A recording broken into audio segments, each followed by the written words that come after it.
Bonjour et bienvenue à ce What the Kev Solo, le podcast où est-ce que je parle de tout, mais surtout de rien. Aujourd'hui, on parle de rien, calissement de rien. Mais avant de débuter ce podcast-là, je voulais encourager le What the Kev Solo. Ça se passe sur patreon.com/What the Kev.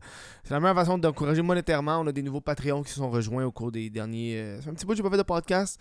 On a Alexandre Gaudreau. Merci à toi de rejoindre les membres Patreon et de me supporter financièrement. Sauf qu'il faut devenir membre YouTube. Ça vous tente pas de partager. Bref, toutes ces affaires-là. J'ai un show à tous les lundis à Montréal, à la Pointe Saint-Charles. Un show d'humour. Ça a recommencé. Le vrai open mic, ça s'appelle le vrai open mic. C'est les humours. Dans le fond, le show est gratuit. Tu te présentes à Chic Régal en face de la station Charlevoix tous les lundis. C'est à Montréal. Le show est gratis. Les humoristes ils se pointent le soir même, ils écrivent leur nom sur un petit bout de papier. Puis moi, j'ai pige pendant la soirée. C'est une scène. C'est super hot. Concept assez unique. C'est un vrai de vrai open mic. Étonnamment, le calibre est assez élevé. Pour ce type de contenu-là. Moi, dans ma tête, je pensais que ça allait juste être des noobs qui allaient pas faire rire. Mais Chris, c'est des gens qui sont drôles. C'est cool. Aujourd'hui, on va parler de Everyday Carry. Everyday Carry. J'avais fait une vidéo là-dessus en 2020 qui s'appelait Qu'est-ce que je porte toujours sur moi. On parlait d'Everyday Carry. Puis comme je suis retombé là-dedans. Ah, c'est que YouTube, c'est la pire affaire quand tu veux économiser de l'argent. Tu sais, quand tu dis, ouais, m'a pas acheté moins d'affaires. Fait que là, tu commences à checker des vidéos genre de unboxing. Puis de shit. Puis t'es comme, ah, c'est que j'ai vu. C'est que je veux ça. Fait que là, je suis retombé dans le Everyday Carry. Pour ceux qui savent pas c'est quoi le Everyday Carry, c'est un petit peu qu'est-ce que tu as dans tes poches, avec quoi aussitôt que tu t'en vas de chez toi, qu'est-ce que tu as toujours sur toi. De nos jours, c'est beaucoup le téléphone, les clés, le portefeuille. C'est comme le trio général, c'est toujours ça. Clé, téléphone, portefeuille. Et c'est à partir de ce trio-là, qu'est-ce que tu mets après ton trousseau de clés, ton portefeuille a de l'air de quoi, pourquoi tu as ça dans ton portefeuille, blablabla. Puis tu as comme plein d'éléments aussi que tu peux acheter qui embellir ton everyday carry, qui sont que tu peux garder dans tes poches, comme un couteau suisse par exemple, ce genre d'affaires-là. Et avec le temps, moi, quand j'ai fait mon ADC, il y a une couple de temps, j'avais testé... J'avais pas encore reçu mes affaires, puis là j'ai reçu, puis ça fait comme 2 ans, fait que là j'ai eu le temps d'expérimenter vraiment tout ce que je traîne sur moi de façon permanente. Et j'ai quand même les poches assez remplies. J'ai les poches assez remplies dans la vie. Fait que on s'entend quand j'arrive chez nous, mais je dépose des affaires dans les lieux appropriés, je vide mes poches, mais quand je pars de la maison, c'est là que je mets tout dans mes poches. Et voilà, Everyday Carry. J'ai quand même une shitload d'affaires à vous montrer.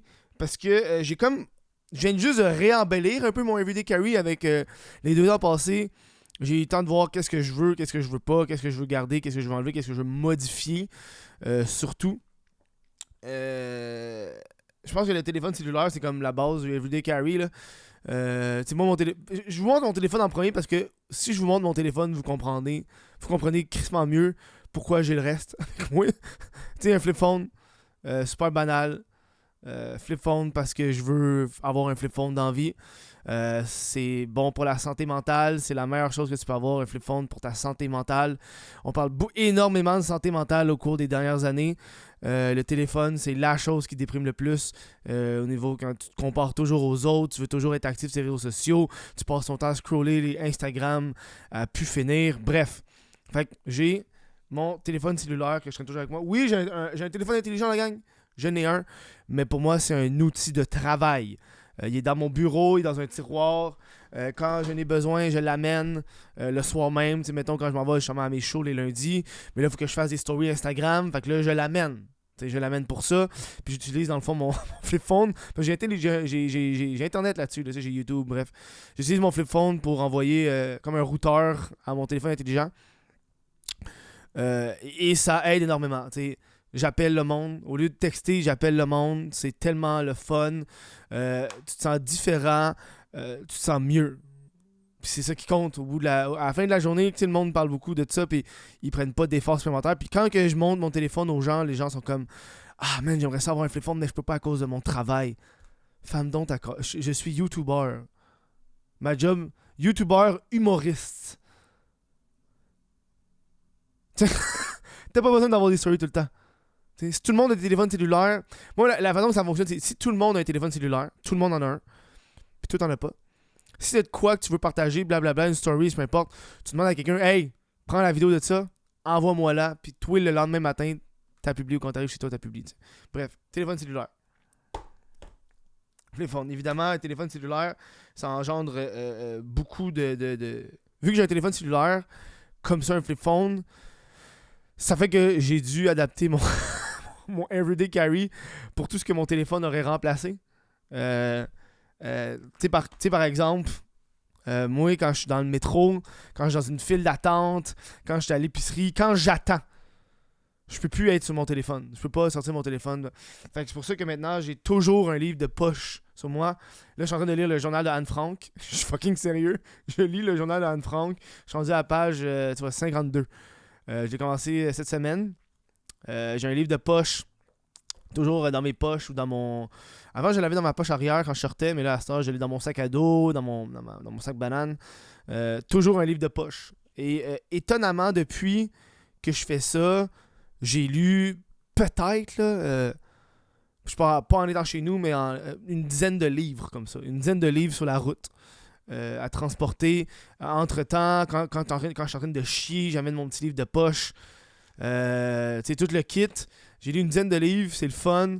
Ça fait différent. Fait que tout ce qui est divertissement, je l'ai remplacé par un livre. Et là, je suis beaucoup habituellement fiction. Mais là, je voulais lire Anne Frank. J'étais down, j'étais comme embarqué un peu dans les livres de la Deuxième Guerre mondiale. Là, j'ai lu Maus. Puis j'étais comme, ok, c'est bon.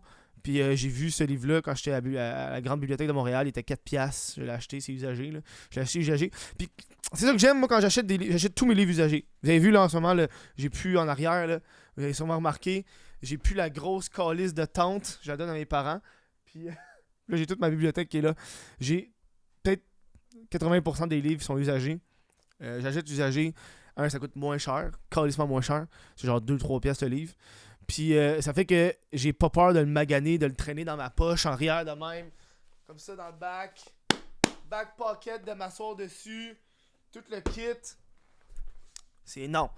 Puis ça fait aussi quand j'arrive quelque part. Puis mettons, j'ai ma poche. Là, avant j'avais toujours mon livre de poche dans ma poche. Mais mettons, quand j'arrive au restaurant avec des amis, de la famille, ben, tu sais, je sors le livre de poche, je le mets sur le. Je le mets sur la table parce qu'il est dans ma poche arrière, tu sais. Puis là, c'est automatiquement une conversation qui embarque sur le livre. C'est agréable, je le conseille. Pas Anne Frank, mais avoir un livre de poche. Livre de poche. Bam. Mon portefeuille. Bien normal. Mon portefeuille est bien normal. Je tire les cartes, ça sort. J'ai rien à. Il n'y a rien à ajouter, là. C'est un portefeuille que tu ouvres sur le côté comme ça. Wow, super cool. La seule affaire que j'ai de différent dans mon portefeuille, que je viens juste de mettre, c'est que j'ai mis 2 plasters. Dans mon portefeuille, je me suis dit, man, d'un coup, c'est mince, ça rentre dans mon portefeuille. C'est mince, ça sert à rien, mais je sais que si je me coupe ou quelque chose, je vais être content d'avoir 2 petits plasters dans mon portefeuille. Le moment que ça va arriver. Fait que tu sais, un portefeuille bien normal. Là, j'ai rien à redire là-dessus. Là, c'est... Moi, le changer à un moment donné. En fait, j'ai même pas le goût d'en acheter un nouveau. Là, m'a sûrement demandé ça à Noël ou à ma fête ou peu importe. Là, un cadeau. J'ai pas le goût de dépenser là-dedans. Là. J'ai acheté bien des affaires récemment pour ça. Même affaire avec mon porte-clés. Maintenant, j'ai comme un petit peu réduit mon porte-clés. J'ai 1, 2, 3, j'ai 4 clés. Tout ça dans un bel anneau comme ça. Super, bien normal. J'ai une. La seule affaire que j'ai qui est une toute petite clé USB. 64 gigs que je traîne avec moi parce que là-dedans j'ai des affiches, j'ai des documents. Quand que je fais du stand-up, j'ai un numéro où est-ce qu'il faut que j'imprime des feuilles. Fait que je l'ai toujours sur moi. Fait que je suis juste arrivé à un bureau en gros, ça me coûte 10 cents. Puis j'ai l'ai pour mon numéro. J'ai mis une petite affaire noire parce que quand je le mets, j'ai mis du tape électrique.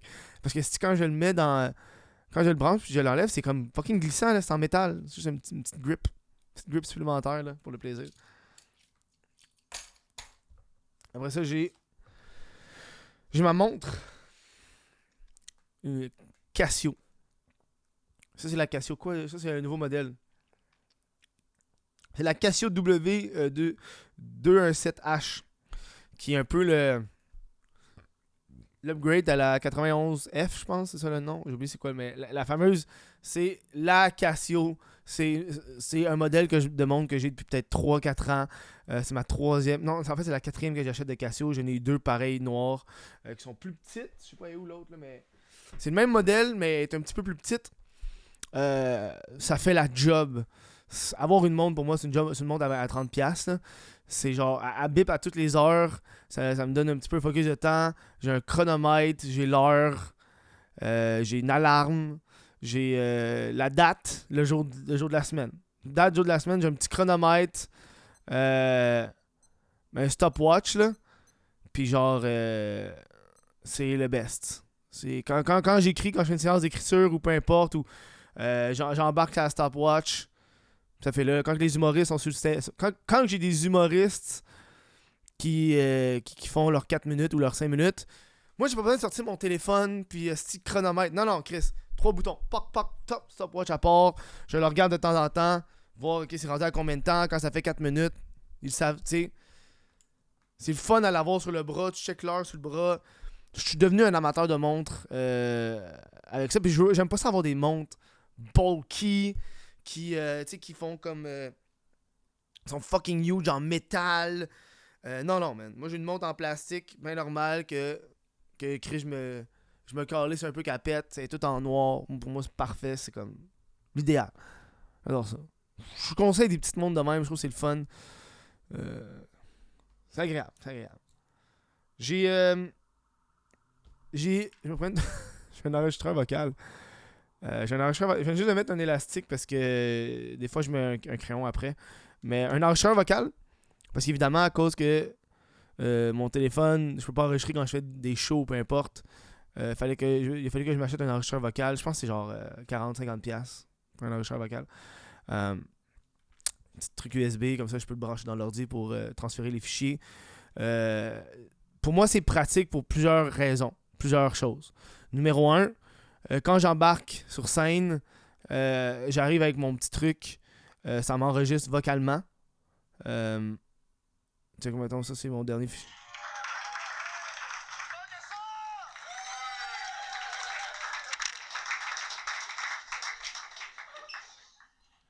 Ça m'enregistre vocalement. C'est léger. J'ai toujours dans mes poches. C'est aussi mon timer quand je suis sur scène. Je regarde, ok, je suis rendu à combien de temps sur mon enregistreur. Je sais à combien je suis rendu. Mais surtout, pour moi, la grosse différence, c'est quand que je conduis ou quand je suis en vélo. Surtout quand je suis en vélo, puis des fois, quand j'emprunte le char à mes parents, quand je conduis. Puis je pense à des concepts ou à des idées ou à des jokes ou à des angles ou à des affaires. Je peux pas le noter parce que je suis occupé, tu sais, je conduis ou je suis en bike. Je peux pas arrêter, prendre des notes. Non. Je le sors, c'est 3 boutons. Chris, c'est legit. En bas, puis record, puis ça record là. En bas, record, merci, bonsoir. J'ai 3 mouvements de doigts. Je peux record ce que j'ai à dire. Tu sais, puis ça finit là. Tu sais. Mais là, je sais pas, je pense que je suis dans des fichiers là. Faut que je retrouve mes. Ouais, ça, faut que je retrouve mes fichiers. Ah, si j'ai changé la batterie, j'ai tout perdu. Tu me niaises-tu? Hey, je te jure. Peut-être dans un autre fichier. Ok, ouais, parce que c'est un fichier sur un. En tout cas, bref. Sûrement dans le fichier régulier.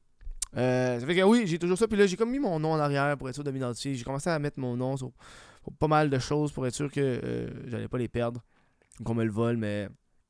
Petit enregistreur, ça a l'air fucking cave, mais d'autres pour moi, ça fait toute la différence. C'est un outil de travail indispensable maintenant. Je l'ai toujours avec moi. Puis quand je l'ai pas, ça m'arrive de l'oublier parce que dans le fond, je le traîne pas dans mes poches quand je suis chez nous. Là. Je l'ai pas dans mes poches quand je suis chez nous. Fait qu'il est comme à l'entrée dans un petit pot. Fait que, puis les fois que je l'ai pas sur moi, c'est les fois que je n'ai besoin. Puis ça me fait fucking chier. Fait que voilà. On a. J'ai commencé à faire ça cette semaine. J'ai un couteau suisse. Ce qui est en fond sur un S carabiner que je porte à ma taille. Parce qu'avant, je l'avais sur mon porte-clés. Avant, je l'avais sur mon porte-clés. Mais ça me faisait chier d'avoir mon porte-clés était dans mes poches. Puis là, je voulais pas avoir mon porte-clés qui pend sur moi. Fait que là, j'avais un S carabiner. Puis là, je me suis dit, ok, il va mettre mon couteau suisse dessus. Comme ça, juste un petit mouvement de poignet. Puis j'ai accès à mon couteau suisse qui est. Si j'ai oublié c'est quoi le nom, man. Mais c'est c'est le meilleur couteau suisse. C'est pas genre le mini-champ que tout, mais tu sais, j'ai une lame. J'ai un petit couteau, une lime à ongles avec un tournevis plat, des petits ciseaux. Ça, c'est pratique en tabarnak. J'ai utilisé genre. J'ai utilisé les ciseaux il y a genre 20 minutes. Des petits ciseaux. Ça, c'est comme le base. Avec évidemment le truc assez. La pince à sourcils. Et le cure-dent. Le cure-dent. Ça, c'est comme la base. Puis moi, j'ai payé comme 20$ de plus pour avoir l'ajout d'un ouvre-bouteille et d'un petit tournevis plat. Puis je pense en même temps c'est un cutter de fil. Ouais, tu peux cutter des fils aussi avec ça. Tu peux trimer des fils aussi, mais j'ai jamais utilisé ça. Juste pour avoir ce petit ajout-là, c'était genre 20$ de plus parce que c'est comme un autre format de couteau suisse. Et j'adore ça, c'est comme le meilleur achat. Puis Amazon m'en a livré 2, puis je l'ai donné un à mon père. À la base, il était rouge, puis je l'ai peinturé noir cette semaine. Avec mon nom en gros bolt comme un crise de cave. Couteau suisse, je recommande toujours avoir un couteau suisse sur soi. Là. C'est tellement pratique en général. C'est le fun. C'est juste le problème, c'est que tu peux pas rentrer n'importe où avec ça. Là, il y a des endroits. Je pense qu'à ça, au Centre Bell, ils te fouillent tes poches. Là. Fait que là, si tu rentres avec un couteau suisse, ils vont faire un tabarnak. Non, là, tu peux pas rentrer. Fait que c'est juste ça le problème. Il faut que tu fasses attention à ce que tu l'amènes. C'est quand même un couteau. Là. Et le dernier ajout que j'ai fait, que j'étais comme. J'ai lâché cette semaine. Je sais comme ça vaut-tu la peine. J'ai regardé beaucoup de vidéos de Everyday Carry, puis le monde parlait beaucoup de flashlight. Ça sert vraiment à quelque chose d'avoir une hostie de flashlight sur soi. Là. On tabarnak, on est plus au moins un âge. Là. Puis là, j'étais comme, ok, je vais mettre sur hold l'idée de m'acheter une flashlight. Je vais mettre ça sur pause. Puis le moment que je vais me dire, j'ai besoin d'une flashlight à ce moment-là, m'en acheter. Ça a duré 2 jours plus tard. Je suis couché dans mon lit, puis j'ai pensé à une idée. Puis moi, quand j'écris, quand je pense à des idées, je l'écris dans un calepin. Et là, il est comme 2h le matin. Puis là, il faut que j'écris dans le calepin. Puis là, il faut que j'ouvre la lumière. Puis c'est comme une grosse lampe de chevet qui décalisse tout. Puis c'est là que je me suis dit, hostie, avoir une petite lampe de poche, c'est là que je l'aurais utilisé. Puis depuis que je l'utilise à tous les jours. Genre 4 jours, je l'ai. Ça fait 4 jours, je l'ai utilisé. Puis je trouve ça tellement cave. C'est pour des conneries. Tu sais, c'est comme, ok, man, je me lève pendant la nuit pour aller pisser, mais je pogne la petite lampe. C'est pas beaucoup, là. C'est une toute petite lumière, là. C'était 2 modes. 5 lumens, puis je pense que ça, c'est 160, quelque chose de même. Ça éclaire correct pour ce que t'as besoin, tu sais. Comme hier, j'étais dans le char, on s'en allait à Sorel pour un show, puis j'ai eu une idée. Puis là, il fallait que je le prenne en note, puis tu sais, rendu à 6h le soir, il fait noir, tu sais. Sors la petite lampe, crée ça dans la bouche. Commence à écrire dans le calepin, dans le char.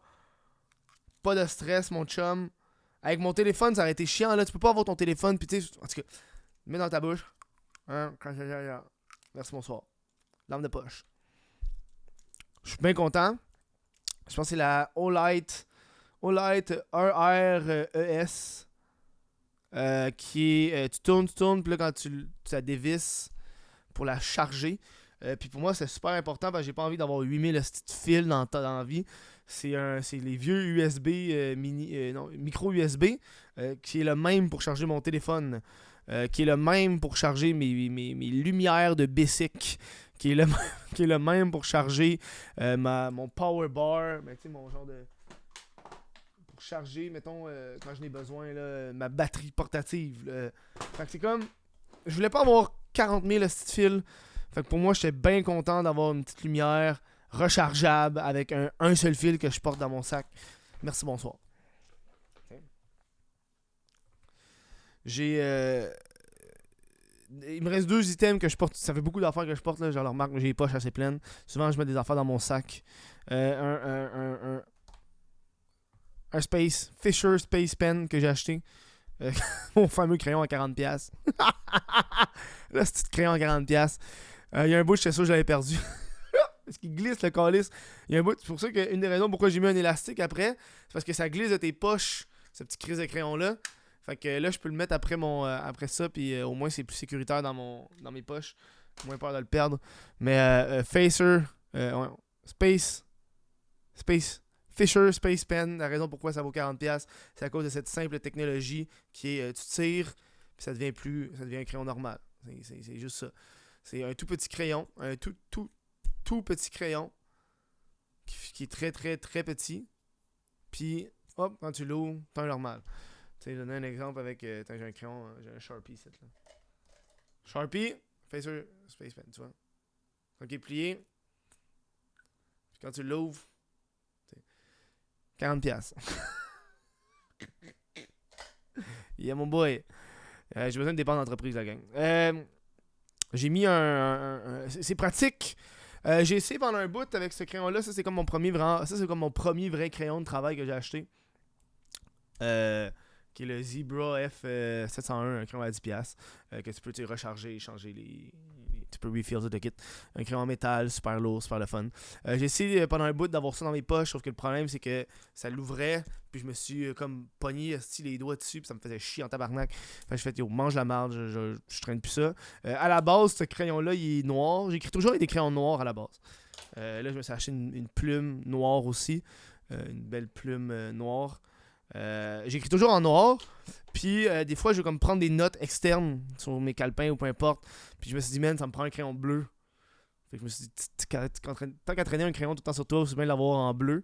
Fait que c'est pour ça, là je l'ai mis en bleu vraiment pour ça. Fait que quand j'écris des notes dans mes calepins de joke, si je vois que c'est en bleu, c'est que c'est un ajout d'après. Quand c'est en noir, c'est un peu l'original. Voilà. Et on finit avec la pièce de résistance. La pièce de résistance, c'est l'achat. L'achat le plus outrageous que j'ai fait. Merci que je suis content. Je me suis acheté un calepin, un vrai tabarnak de calepin. C'est le Traveler's Notebook. Attends, faut que je vous montre ça. Ok, ici. Je l'ai ici. Bon, ok. Tabarnak. Ok. Parce qu'à la base, j'avais acheté des calepins l'an passé. Qui étaient des fieldbooks comme ça. Un petit paquet.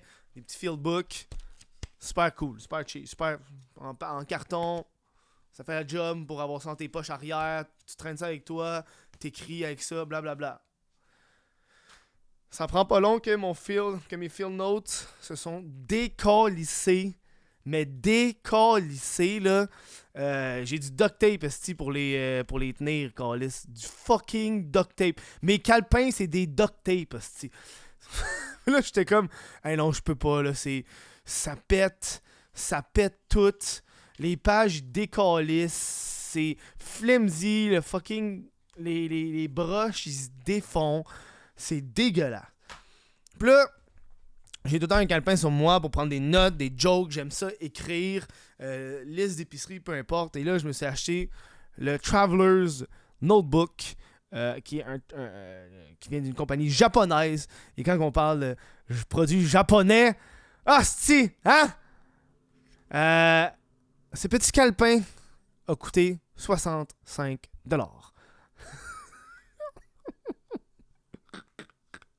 Un petit calepin. Il y en a qui sont en ce moment qui sont comme tabarnak! C'est mon outil de travail. T'sais, moi, j'ai tout mon équipement. T'sais, moi, j'ai tout. L'électronique, c'est fait, moi. Moi, je suis seté. J'ai mon micro-podcast, caméra, j'ai tout, ordi, tout est seté. En stand-up, en humour, mon équipement, qui est des micros, tout le kit, fine, j'ai déjà tout. Et là, ce qui me manquait, c'est mon calepin de notes, de jokes, que je traîne sur moi. Et là, maintenant, ce calepin-là, j'ai comme aucune règle avec ce calepin-là. Contrairement aux autres calepins, j'ai beaucoup de calepins, moi, dans la vie, j'ai beaucoup de calepins de notes. Tu sais, comme lui, par exemple, ils sont juste devant moi. Là. Lui, par exemple, c'est comme vraiment juste pour des textes. Là. J'écris des textes. J'écris des textes là-dedans. Là. C'est plein de textes. C'est des gros textes là-dedans. Je traîne pas ça sur moi tout le temps, tu sais. Et là, j'étais comme, ok, j'ai besoin d'un petit calepin de notes parce que j'aime ça. Prendre des notes en permanence. Quand j'ai des idées, tu les prends en note tout de suite, one shot, comme ça, tu l'oublies pas, tu sais. Et là, je voulais un produit qui était durable, de qualité. Parce que j'étais comme, man, c'est ça ma job. Et là, je suis tombé sur ça, qui est comme un peu la Ferrari des calepins. Des calepins, qui est à peu près la même. Il est plus petit que les Field Note, mais il est plus large. Ça fit parfaitement dans ta poche arrière. C'est en cuir, en véritable cuir. C'est résistant. Et ce qui est génial, c'est que c'est pas... oui, t'achètes le calepin, mais tu achètes pas, c'est pas juste un calepin et par ça, tu le jettes. Dans le fond, à l'intérieur, c'est des inserts que tu vas mettre. Donc, c'est super. Tu peux beaucoup le personnaliser, ton calepin. Moi, en ce moment, il est très, très fucking banal. Là. C'est legit 2 calepins de notes que j'ai mis. Un qui est juste blank, donc il n'y a juste rien. Là. C'est des pages vides. Et l'autre, c'est des petits points pour pouvoir écrire des blagues, des petits points. C'est comme 2 séparés, c'est relié avec des élastiques. Et j'adore énormément. J'ai aucune règle dans ce calepin-là. Fait que je prends autant en note. Ben, dans le calepin pointillé, c'est surtout des jokes, des pensées, des idées. Mais dans le calepin, avec juste des pages blanches, là, avec rien d'autre, c'est vraiment n'importe quoi. Là. J'ai mis un croquis d'une tablette que je veux faire, comment améliorer ma soirée stand-up, ma liste d'épicerie qu'il faut que j'aille chercher, qu'est-ce que je dois changer dans une séquence dans le documentaire qu'il faut que je rajoute. C'est tout qu'il y a là-dedans. Puis depuis que je l'ai, pour de vrai, j'écris dedans tous les jours, toutes mes pensées, tous mes trucs. C'est génial. Ça vaut la peine si t'aimes écrire dans la vie. Ça vaut la peine. Ça a l'air tellement cave comme achat. Mais d'où t'as pas idée à quel point c'est agréable. Surtout à écrire avec. Je me pognais souvent à écrire avec ces petits calepins-là. Les petits field notes. First, c'est mince. C'est très mince. Fait que quand je voulais écrire debout, c'est tout mou. Tu l'entends-tu comment c'est mou? Là, fallait que je le plie en 2 pour avoir une surface un peu plus. Puis là, quand t'écris, c'est flimsy. Ça, man, j'écris debout avec ça. Quand je le tiens, je mets mon petit accotoir avec mes doigts. Puis, hey, c'est solide. C'est super solide. C'est insane. Je le recommande pour n'importe quel auteur. Je l'ai acheté à Montréal. C'est quoi? Je l'ai trouvé à Montréal. Ça a été super long à trouver à Montréal. L'endroit, c'était... Attends. Faut que je le trouve parce que je l'ai googlé. C'est une petite boutique sur Saint-Denis. Puis je leur ai dit, yo, vous êtes la seule place à Montréal qui vend ce petit calepin-là. Là. Ça s'appelle Paperole. C'est une toute petite boutique sur Saint-Denis qui est beaucoup justement dans les papiers, dans les calepins, dans les trucs de même. C'est super beau. Puis ils ont comme un beau... ils ont vraiment une section juste pour les notebooks. Puis ils ont vraiment juste le notebook de poche. Je pense que c'est stylo.ca. Ils ont le notebook plus long. Parce que t'as plusieurs grandeurs pour ce notebook-là. J'aurais pu acheter le knock-off sur Amazon à genre 20$. Mais j'étais comme, man, je veux le vrai, je veux l'authentique. Je veux le real shit, je veux la Ferrari.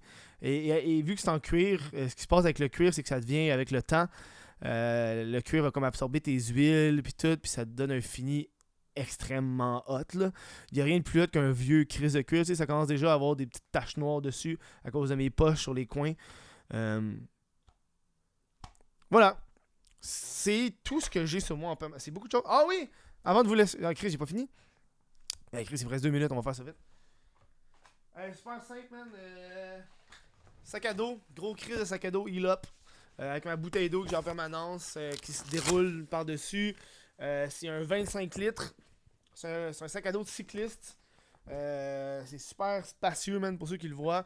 J'ai changé de sac à dos parce que je me rendais compte que quand je suis en vélo, surtout, j'ai pas beaucoup de place. J'avais pas beaucoup de place avec mon sac à dos bien normal, là, Herschel que tout le monde a. Puis il se remplissait assez vite, là, j'allais faire l'épicerie. Puis il se remplissait souvent quand je fais l'épicerie. Moi, je mets le 3 litres de lait dans mon sac à dos. Puis il était plein. Je suis comme fuck.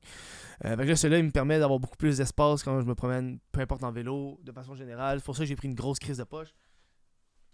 Puis des fois, j'ai pas le goût de transporter un gros crise de sac à dos. Puis vu que c'est comme un sac à dos pour cycler, c'est des bandes réfléchissantes aussi. Fait que c'est super rad. Des fois, j'ai pas le goût de transporter mon gros crise de sac à dos. Fait que je me suis acheté un petit sac banane. J'avais un sac banane bien normal de genre Amazon qui était carrément cheap. Qui s'appelle. C'est un Tom Tuck avec 4 poches. C'est assez gros pour fitter une Switch, mon chum. 4 pochettes. Super bien faites. Tu sais, je suis pas un gars de sac banane, je le porte pas souvent, mais tu sais, quand je m'en vais à des événements, surtout dans des festivals, peu importe, j'ai pas le goût d'amener mon fucking mon gros crise de sac à dos, là. Fait que le petit sac banane, pour moi, c'est genre parfait. Parce que Dieu sait que j'ai des choses à transporter en plus. Fait que même quand j'ai mon sac banane, je mets mon petit livre dedans mon sac banane, mon calepin. Mais mon calepin, il reste souvent dans mes poches. Je préfère avoir mon calepin dans mes poches et être ready à écrire en permanence que de, pas l'avoir. Bref, c'était tout pour ce podcast. J'espère que vous avez apprécié ce Everyday Carry version 2023. J'aimerais savoir, mais si vous êtes sur YouTube, m'écrivez dans les commentaires, c'est quoi vous autres vous transportez? J'aimerais savoir, oui, tu sais, j'ai pas de briquet parce que je fais une putain de weed. Je transporte pas vraiment de weed, je transporte pas de trucs de même. Ça a beaucoup évolué avec le temps. Vous pouvez aller voir ma vieille vidéo sur 2000 que j'avais fait en 2020. Écrivez ça dans les commentaires. Je suis très curieux, pour de vrai, de savoir ça. Mais avant, je vais prendre le temps de remercier les membres Patreon, sans qui ce podcast-là, il ne pourrait pas vivre.